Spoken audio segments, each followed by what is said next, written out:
Well, protests in Baltimore turned violent over the weekend after police admitted they might be partially responsible for the death of a 25-year-old black man named Freddie Gray. And now one of the most influential African Americans in Congress is trying to play down those causing the violence.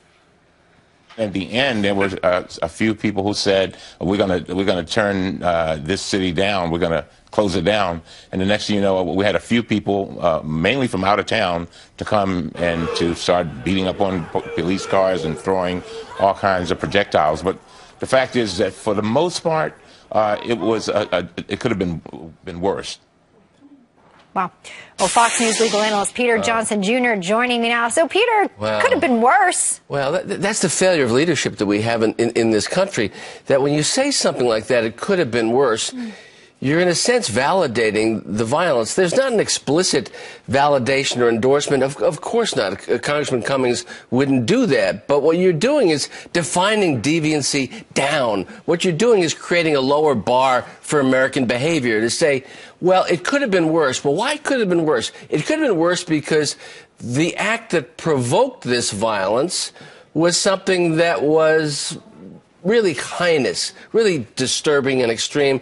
And yeah, maybe you could act in a way that would cause more violence, more upsetment, more rioting, and that would be understandable. It's not understandable, and it's not understandable for a member of Congress or any elected leader in this country to say that that is acceptable. And what's wrong in this country is that Congress and senators like Congressman Cummings don't come out and say what the sister of Freddie Gray said: we don't want violence. We don't need violence. This is not what is wanted. And she's the most hurt by the alleged acts against her brother. Yeah. You know, remarkable. She has the most sense, yet suffering the most. Yeah, and this other notion that I find really disturbing, and we were talking about it before, and maybe you find it disturbing at home as well, is we hear this time and time again. We hear it in Ferguson. We hear it in other places. These were out-of-town folks. Well, these are Americans.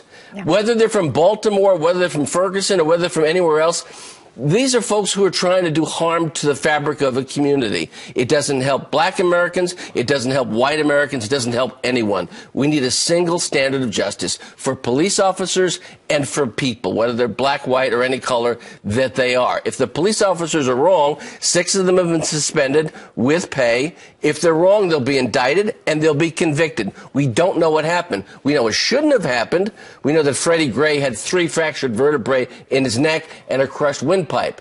You don't get that by whistling through the park. Something happened, but we don't know what happened. Until then, let's let the process take hold and let our leaders act in a responsible way that says we're not going to excuse this kind of conduct, and we're not going to say, oh, it could have been worse, or it was folks from out of town. That's not a solution. Yeah, well said, not a solution. Thanks for being here. Good to see you. Great wisdom. Have a great week, everybody. As always. Okay.